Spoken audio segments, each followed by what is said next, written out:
Greetings and welcome to Maisha Kazini. After a long break from the program, we are back with Mordecai Ogada talking about the various things that we are noticing in Kenya and in the world. So, karibu, Mordecai. Thank you so much. Yeah, a lot has changed. We are under a new reign in England. We are under a new regime in Kenya. Yeah. That's to unpack. In fact, it's been kind of confusing. That's why I haven't been doing this, but I'm glad we are back. So maybe we can start with His Majesty King Charles III and the coronation and what that whole ceremony and the preamble to it. And of course, I think we haven't talked since even Spare, the book that was written by Harry. So what's the significance of these changes and why do they matter? Why should they matter to us and what should we be thinking about them? Things have changed, especially over time. Like if you talk about the coronation, obviously Elizabeth's reign was 70 years or something. A lot's happened over that time. The mystique of the royal family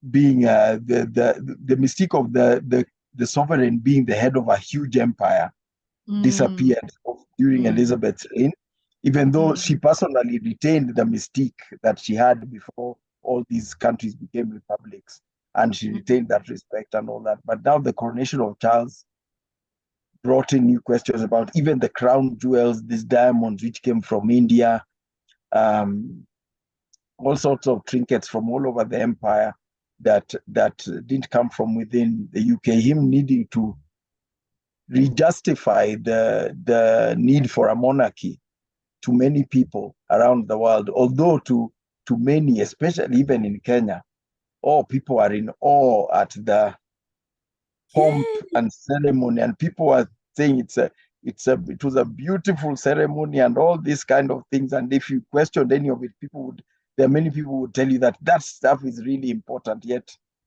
it isn't. I remember people even were saying, Kenyans, they were saying, this shows the importance of culture. They think that the coronation is culture. Yes, there were coronation watching parties at various restaurants and this kind of thing.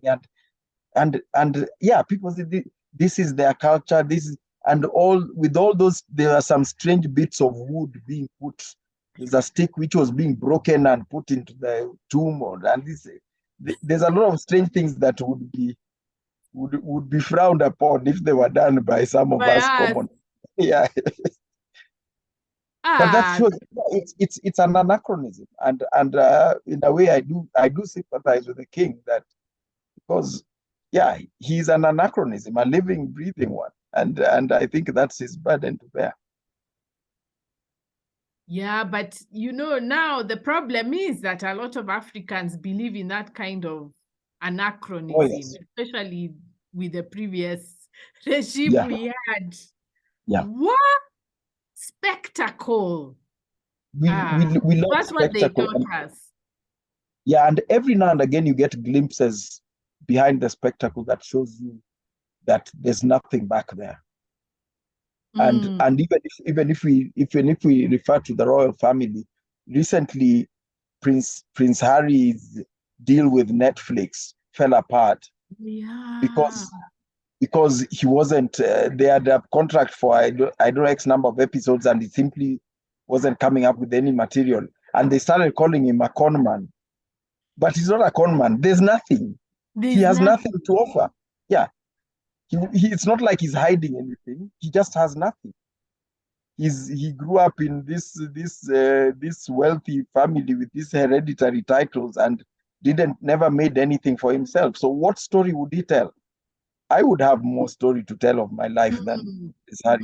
He has nothing to say, and that's a glimpse into the fact that these are anachronisms. And even coming to Kenya, I think one of the most worrying things I saw. I read was during the post-election period, there was that incident when there were raids. Some people raided into Peponi Farm, in Oh, Sukari yeah. Ranch and stole some livestock. And there's a columnist who actually wrote that that is a sacred shrine. Oh, yes. I mean, that's just simple crime. It's a crime to steal anybody's sheep or property, but there's nothing sacred about something that belongs to a particular family. And he even wrote that Jomo Kenyatta was Kenya's North Star, our guiding light. And I was like, guiding us to where exactly?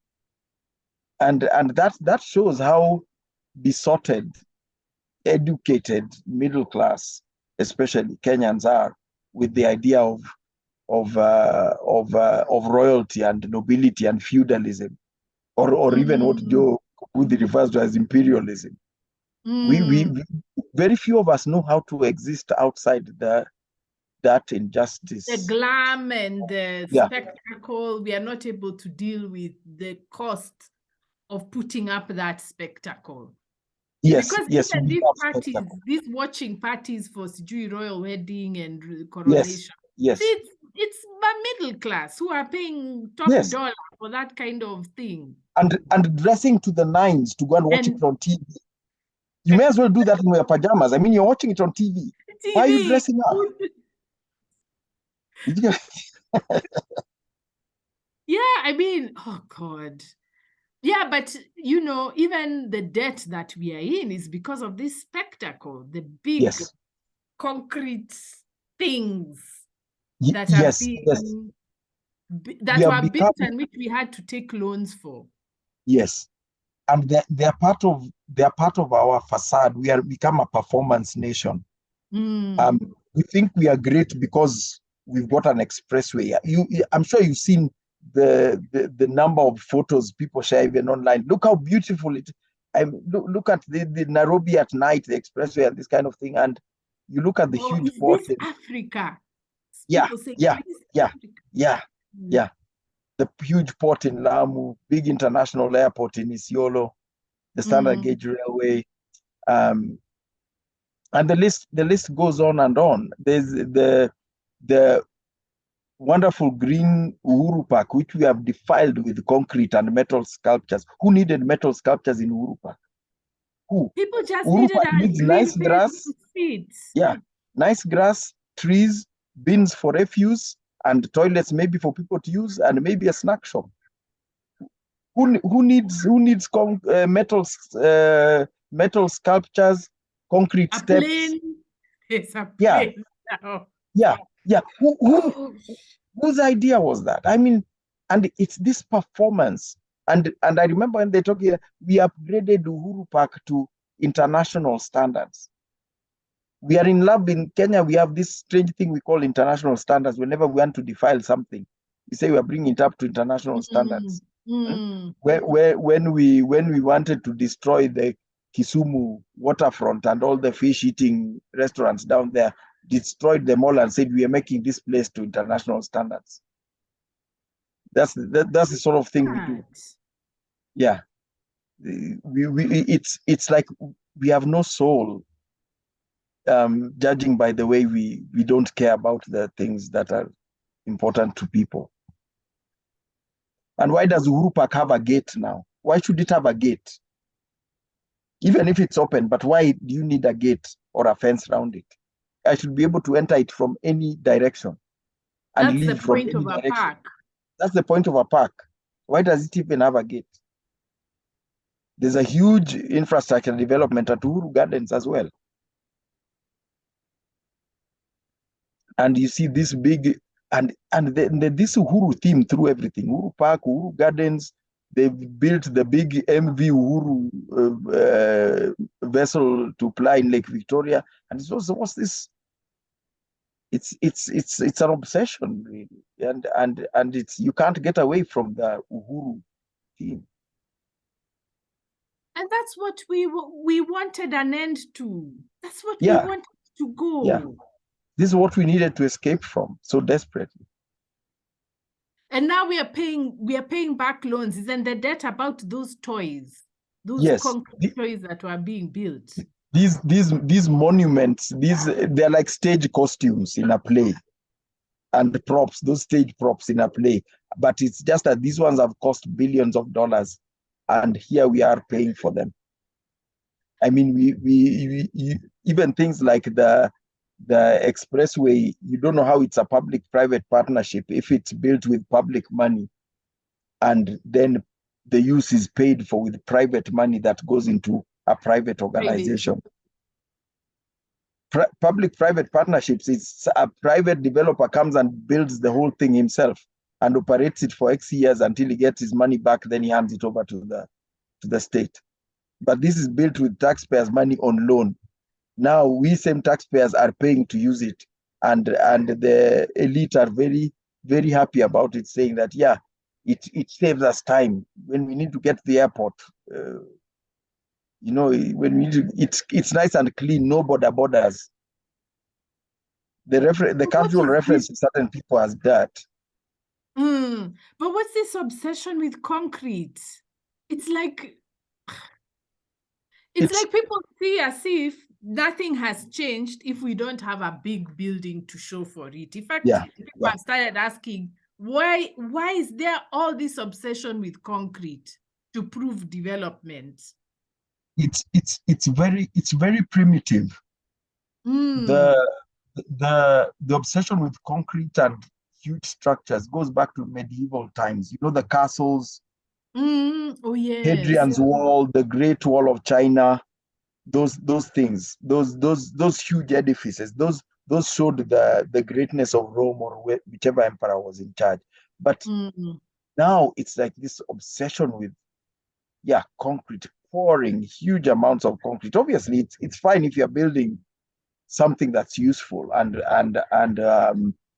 will bring economic gains. But these are just monuments.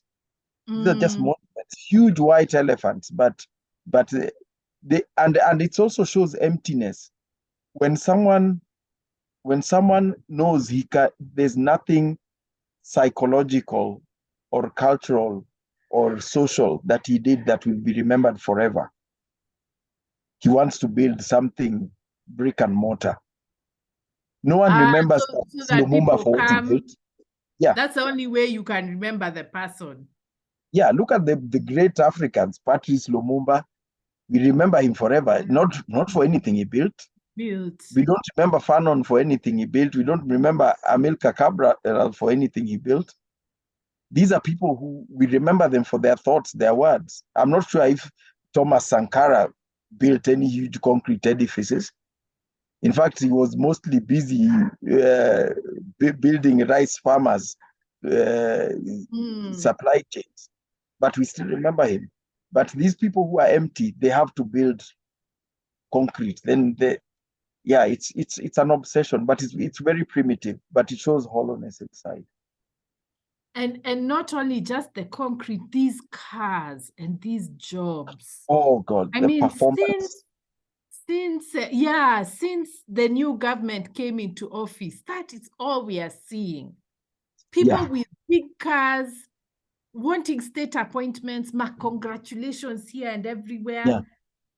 And the point was to get rid of this. Not just big cars, but many cars. I mean, these days, cabinet ministers travel in convoys of 3 to 5 vehicles. What? I mean, the head of state, I've counted over 30 vehicles. And they're all full of people. I'm not sure who those people are or what they're doing. And there's this constant theme of performing for the cameras. You have the Minister for Interior needs to dress in fatigues when he's talking about it, because he needs to perform for the camera.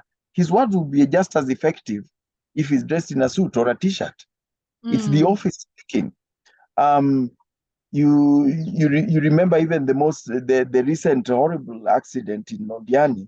The Minister for Transport quickly went there, and he needed to perform. So he stood there and said, from now on, we don't want traders by the roadside. And that's where people are selling stuff. Yeah, that's how where matatu stop and you sell roast maize to someone, or onions or tomatoes. Are you going to sit and roast maize somewhere out in the bush there and think someone's going to get off a matatu and run there? And But there wasn't anything wrong with what those traders were doing, and they're licensed by government. But he had to perform and say something, even comical sometimes, like at the press conferences, where you see important people giving press conferences, and there's a crowd of men and women behind him, nodding, staring intensely Looking at so him, serious. staring at the journalists. And what are they doing? They add no value. They say nothing, and they're just there. In fact, I bet that I watch them. When I'm watching a press conference, I watch those people at the back. it's like they're there they want to be seen by their kids and their family. You see me on TV. But it's this performance. You remember the COVID press conferences. Kagwe would always have a crowd of 20 or so people behind him. And what are you doing? Instead of working, we are doing these stage performances like play acting. And the hollowness has now caught up. I mean, what the problems we face as a country now is not something new. It's just that a wind blew down the cardboard cuttings, and people realize, yeah, there's nothing. But I think Kenyans knew when in August. See, that's what we wanted, an end. We wanted an end to this thing. Yes. But yes, it seems that the new administration is coming in and trying to prop up the same things we said we are tired of. It's the most bizarre thing that the Kenyan every man or woman or mwananchi wanted an end to that nonsense. Yeah. And the people who provided, as in the people who won the election, they gave us a way out of that nonsense, a way to fracture it or shatter it forever. And then, ironically, they are now thinking that they've taken over a functioning system. Yet they don't know that they are the ones who shattered it. It won't work. They broke it, so it can't work now. But they lack, by and large, the creativity to come up with something new. But if you are not creative, it's a nightmare. What do I do with the pen? What do I write? What do I draw? What do I build? I've been given some soft clay. What do I make? When you're hollow, that is a crisis. That is an absolute crisis. You start looking around, what is so and so writing? Maybe I can write. What is he drawing? Maybe I can draw something like his. And that's why I think Kenya is constantly we are constantly benchmarking. Yes. We bring in CBC from somewhere, bring this other system from somewhere. We want to build something like this system works well in London. This one works in Singapore. That's what we were This one works in Singapore. We want to be like Singapore. Why do we want to be like Singapore? Singapore doesn't want to be like Kenya. Why should Kenya want to be like any other country anywhere in the world? Why can't Kenya just be like Kenya? Built on our experiences and our own story. Our own narrative, our own aspirations, our needs. We are constantly trying to meet this strange animal called international standards. International standards of this, international standards of that. We want to be like that country. We want to be like this country. Everyone says, I went to this country and I came and I saw this, that, the other. And that just we'll always struggle if we're trying to define ourselves by other things like that. So we got a regime that broke a system and doesn't know it broke it. Yes. It's wondering why are these things not working, and we are trying to tell them, but you broke it. You broke it. Promised us. You promised us you were breaking it. You broke it and threw it away. Yeah. And now you're damaging in the dustbin for shards of glass. By the way. You broke it and threw it away with much ceremony. And you see, the thing is, this need for, because when you get in there and suddenly you're there, now you have to think, you have to do something, you have to say something. And you don't know anything other than what you've been hearing before. You start going back to those old things. And the need for spectacle goes right up and down and right across our society. Even if you look at we can't value our natural heritage. So Hell's Gate Park has to have the World Rally Championship for it to be noticed. And then they were chasing zebras. That video of Yes, chasing nearly zebras. running How over can you go to warthogs and mistreat? zebras and these things. Because that's the spectacle we want. It's a tourist attraction to bring Then you crowds and tell us that rocking all engines. communities are a threat to wildlife. Yes, the guy herding his goats is a threat to wildlife, but not the car going at 200 kilometers an hour with a low-flying helicopter and a crowd of raucous drunks drinking and littering at the park. That one is okay. See what happened. Because it's a spectacle. Hey. And people are not hearing. No, Try to explain. No, it's not that. And then they start saying, what is your solution? Oh, God. I asked genuinely, how much money did WRC pay KWS for use of that park? I've asked around, and it is quite possible they did not pay anything. I challenge anyone who knows better to publicize what was paid. So who was clearing up the rubbish? It has not been Rangers. cleared. Now Rangers have to come and work.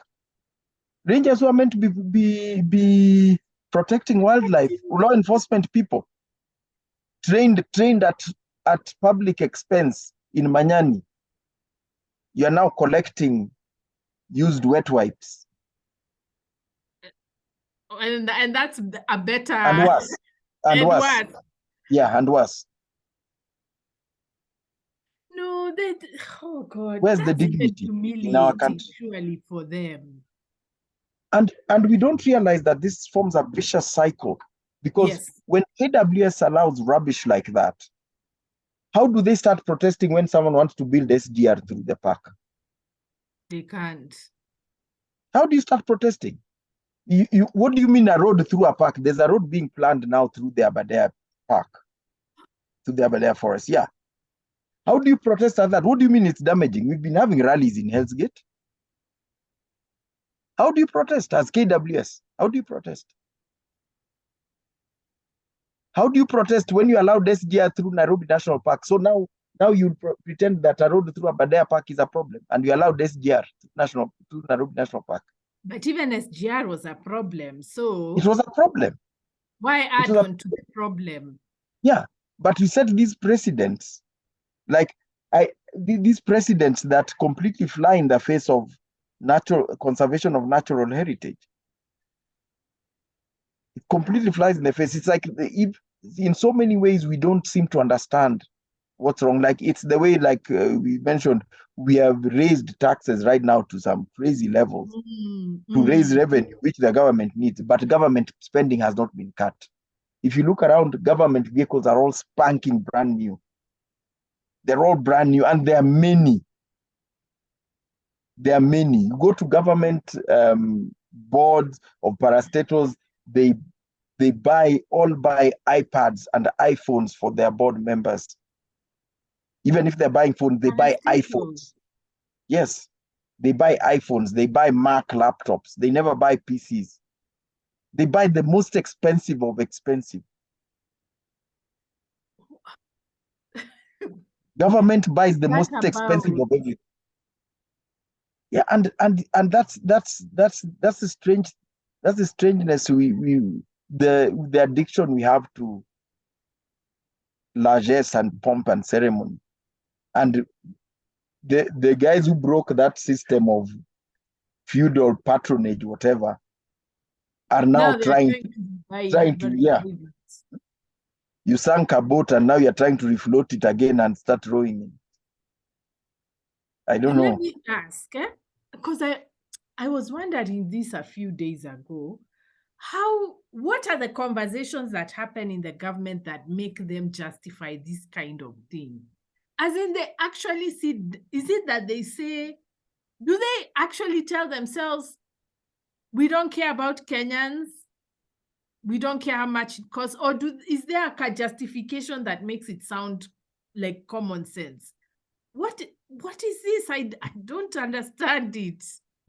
Recently, there was a very telling statement that David D wrote somewhere on Twitter, I think, that Government is wasteful and profligate.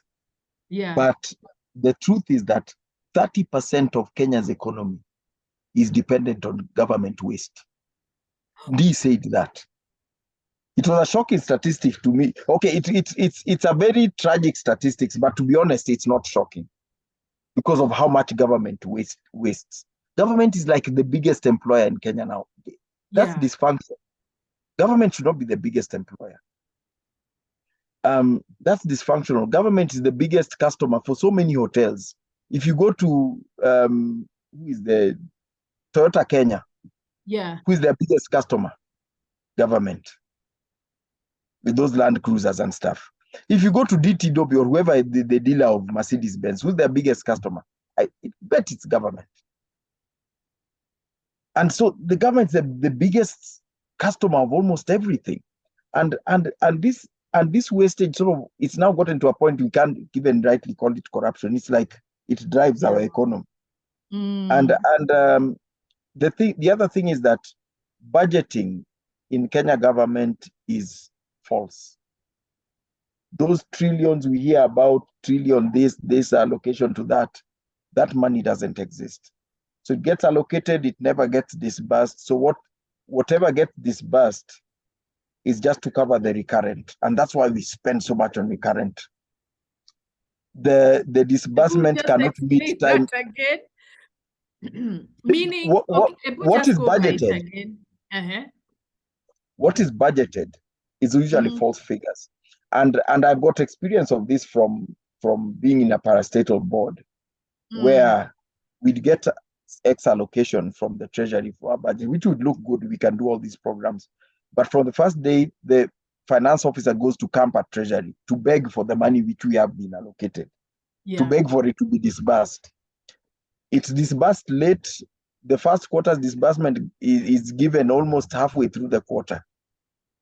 You're scrambling to do your expenditures and report back by the end of the quarter. Now you have 6 weeks left. By the end of that quarter, you've not reported and spent on what you are given. So the other one delays. And so by the end of the financial year, most parastatals, the ones who have performed best, have spent 75% of their allocation because of these delays. The majority have only spent 50%. And then I was chairing the audit committee in this parastatal. So I asked the finance officer, how is this accounted for?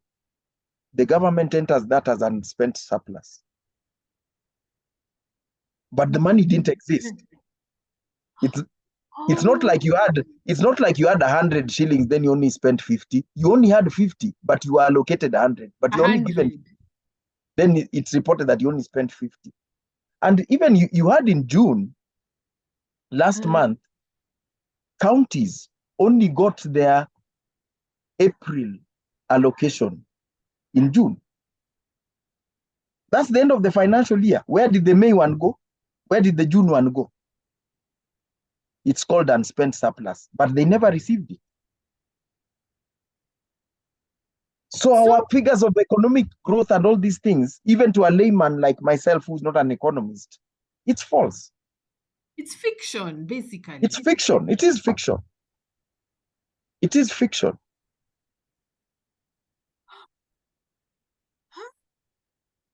So that one. It's fiction. So when we are being charged this levy, what is it for?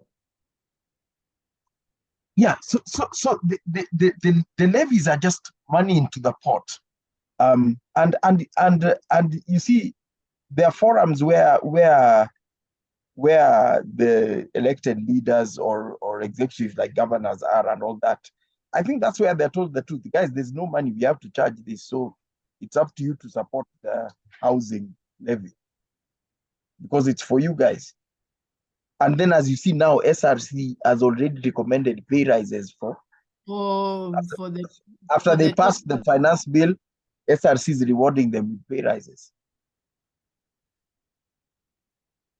So there's a lot of fiction. So you can never be happy reading the government budgetary figures that so much has been given to agriculture. That money doesn't exist. It's on paper. What Spectre. agriculture will actually get and spend is maybe half of that. And the rest goes back and is called surplus. Kama uko na pesa mingi umeshindwa kumaliza. It's accounting fiction then. It's fiction. It is fiction. It is fiction. And personally, I would have never have had any idea that it's fiction unless I had direct experience of it. So, because before then, I used to look at what's wrong with these counties? How can they have this allocation and they've only spent 40% of it? What's wrong with them? We need services. How are they not spending money and we need services and they've been given the money? They were never given the money. It never got to their place, to the county. So like now, 2 months, May and June allocation, just of 2022-23 financial year just went poof. The other day, school heads were talking to the minister and they were saying, we can't budget because when we receive funds from the ministry, we don't even know what term this money is for. It is so delayed. It is so delayed, you don't know if it's for second term or first term, or if you are getting any more this year. You can't budget. Oh. Because it's that late. Good. Wait. Okay. So that means there's a revenue problem. The government has no funds. Deep revenue problem. Or not even collecting good revenue. Why are they cooking up these figures then? Because everything. Why not live within their means? It's because the politics is practiced through recurrent expenditure, through paying people per diems, through paying people allowances, through buying people cars. And I mean, if you look at the weight of recurrent expenditure, if you look at a minister going somewhere, maybe he's going to Garissa to open some project there. 4 cars, each of those cars has at least 4 occupants. Those are 16 people on per diem of maybe 20-something thousand per day. They're going for 3 days. That simple trip for the minister to go and open that thing, the cost plus fuel and everything is getting to $1 million. It's getting $1 million just for him to go and open. It might even be better if he didn't come. Just let the people just open it. Yeah. Now think of that. Put that in the scale of president is going somewhere, DP is going somewhere. Put that in the scale of they're going abroad. Now alliances are abroad. With the weakness of Kenya shilling now. But that means that stuff just clears out government funds. But that means it's us Kenyans who are also facilitating this kind of thing because we get impressed by these. We get so impressed. Because I drive, I'm just horrified when I see a motorcade of 10 high-capacity cars full of people, and I'm just thinking, fuel, per diem, accommodation. I'm just like, oh my God. There goes the funding for a school just there. And it's whizzing by. A school like, just passes like that. Yeah. You remember when Kagwe used to go with that crowd to go and give the COVID press conference in Wajir?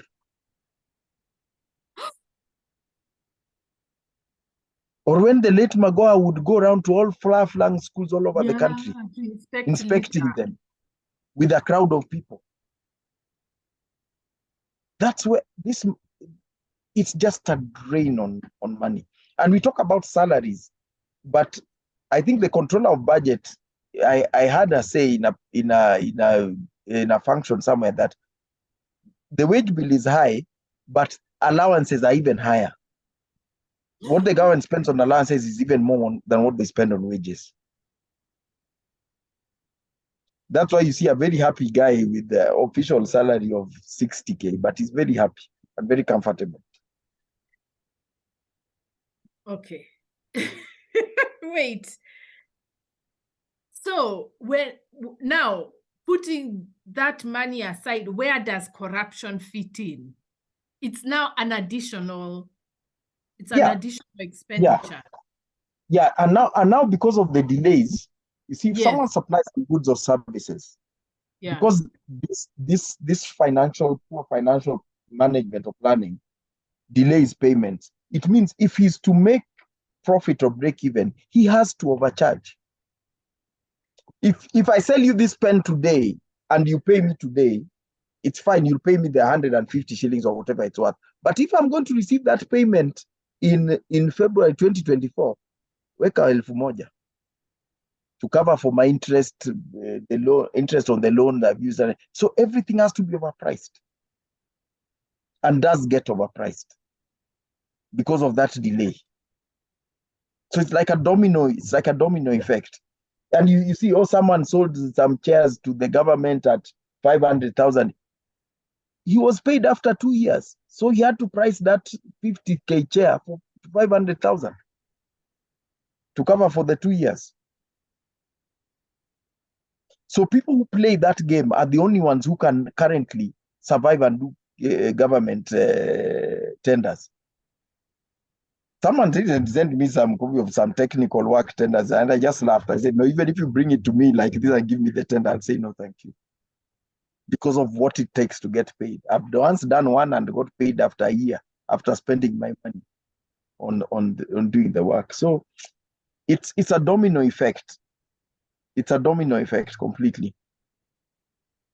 And that 500,000 of the chair, it involves, every step, everyone who signs or approves payments needs something. He also has to get a cut. Yeah, you think this guy made a huge profit on those chairs. Maybe he made only the 50K that the chair costs.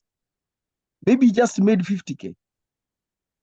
You think this guy is rolling in money? That guy just made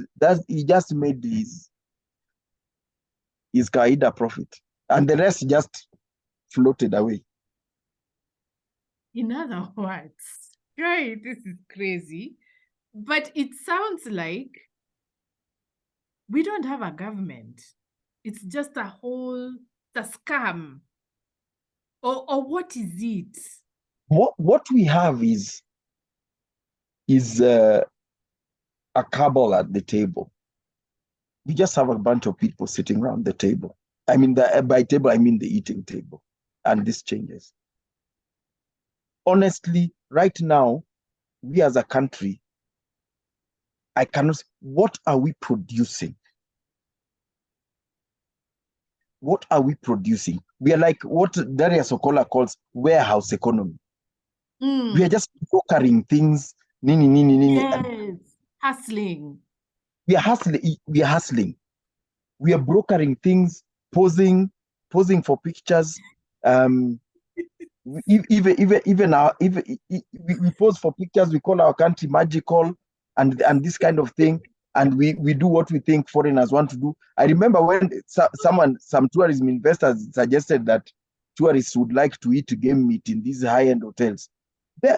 Balala had that tourists might want game meat. He set up a task force to look into consumptive use of agriculture, and it's just that it fell apart because of the noise we made. But if you hear that tourists want something, Kenya will do it. This is why even now it's been very hard for us to act on the terrible tragedy of child sex tourism at the coast. We won't say it, but we know that attracts tourists to Kenya. We pretend that we are trying to kill this thing, but we know there's a good number of tourists who come specifically for that. Number 1 in the world is Thailand. Number 2 is Kenya.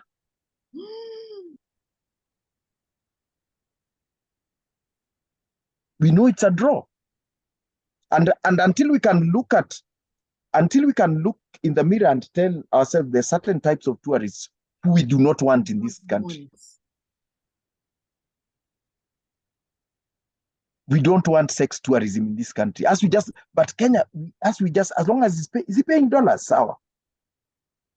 But that means that all the noise we are making doesn't really touch the core problems of Kenya. No. It doesn't.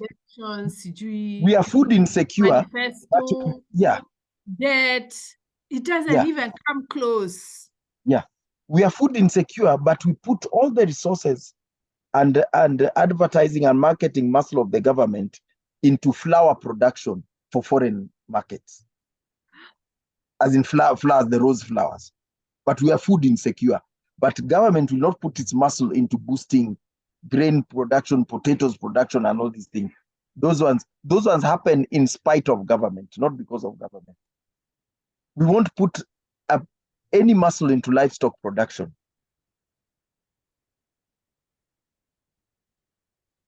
Because actually livestock is a problem. In fact, tourists don't like seeing those cows and goats around. So we don't want to. They persist. Pastoralism persists in spite of government. There's no single government or NGO project in support of pastoralism, livestock production in Kenya today. I defy anyone to contradict that. KMC is dead. Kenya Leather, whatever, is dead. KCC on it's always kuyumba yumba. In fact, it only survives because it has 1 million shareholders who cannot all be corrupted and messed up. So that means that the story we are telling about ourselves is not the reality. It's something else. It's fiction. It's fiction. It's a falsehood.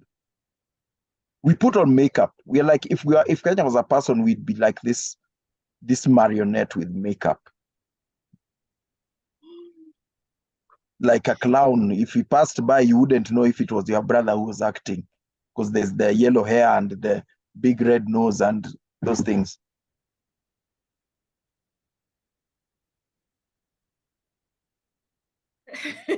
So that's why it feels like nobody in government knows what they are doing. Yeah. There's a sense of it's not making sense.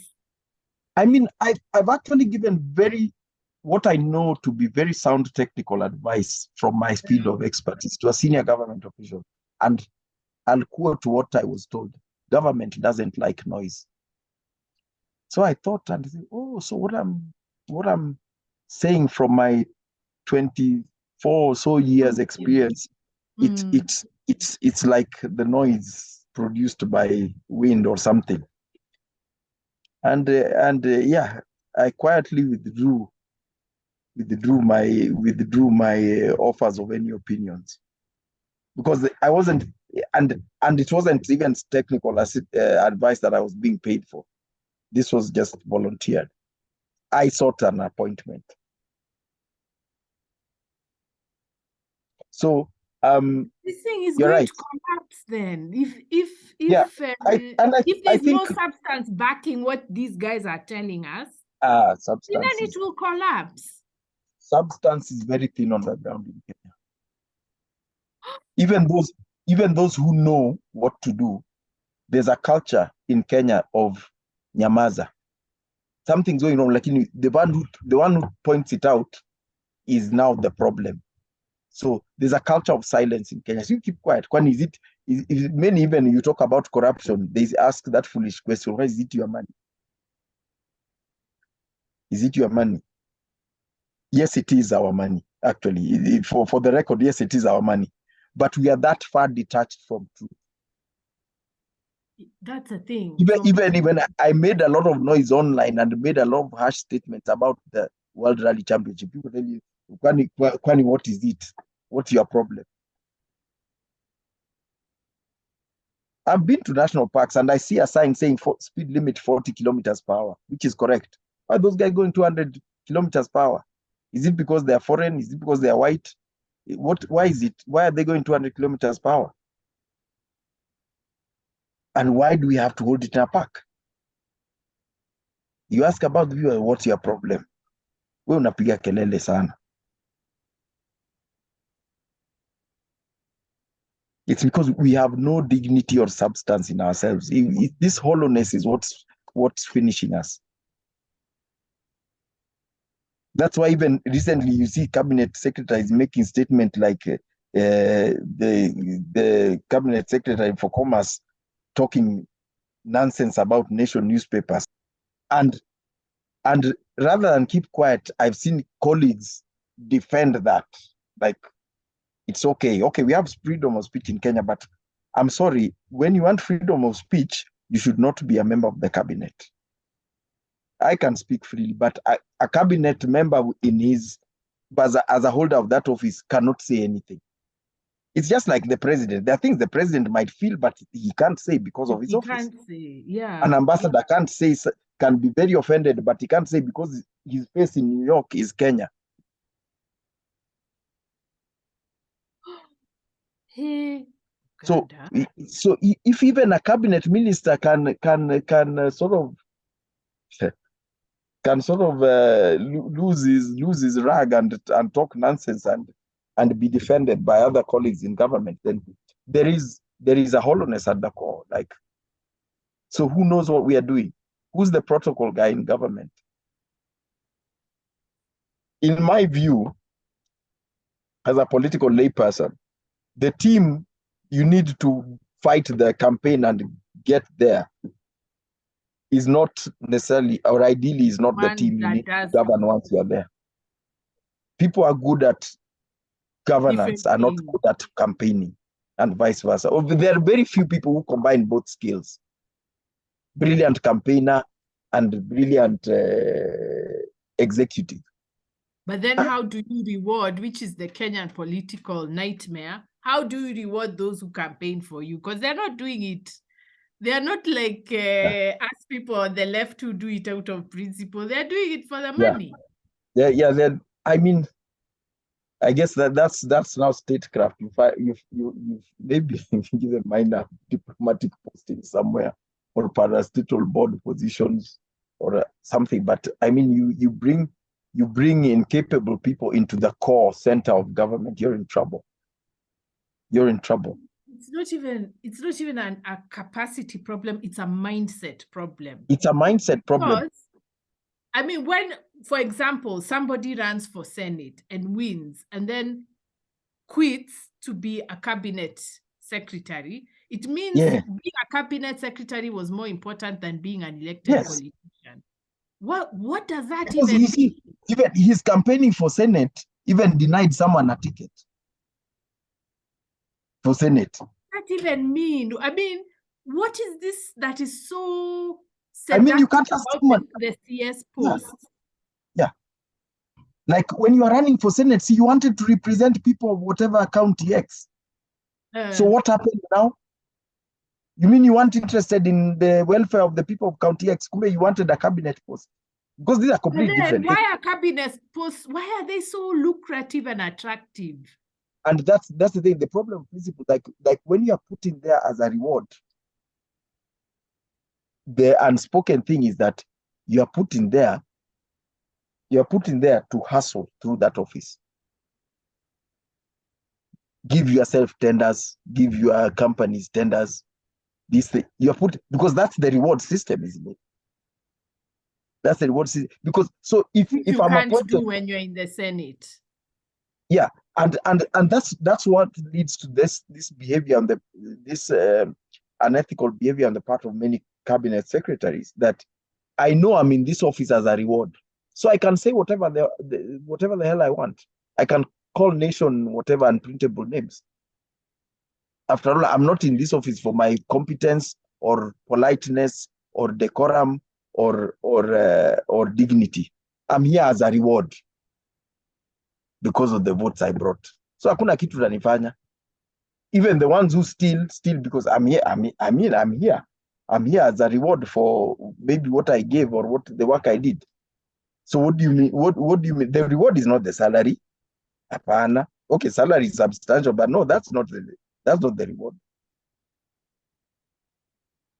But I thought to be voted in by the people is an honor and a good thing to represent them. And in Kenya, even on a global standard, they are incredibly well remunerated on global level compared with the MPs in the House of Commons or wherever European countries have.